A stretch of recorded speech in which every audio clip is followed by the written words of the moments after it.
Sa ngalan ng Ama, at ng Anak, at ng Espiritu Santo.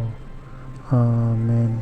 Ama namin, sumasalangit ka, sambahin ang ngalan mo.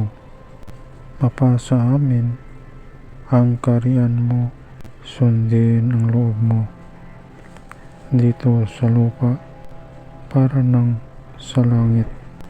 Bigyan mo kami ngayon ng aming kakanin sa araw-araw, at patawarin mo kami sa aming mga sala para nang magpatawad namin sa mga nagkakasala sa amin, at huwag mo kami ipahintulot sa tukso, at ihadya mo kami sa lahat ng masama, sapagkat iyo ang kaharian at kapangyarihan at ang kadakilaan magpakailanman.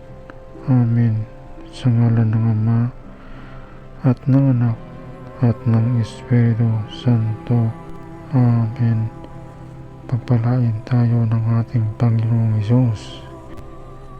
Amen.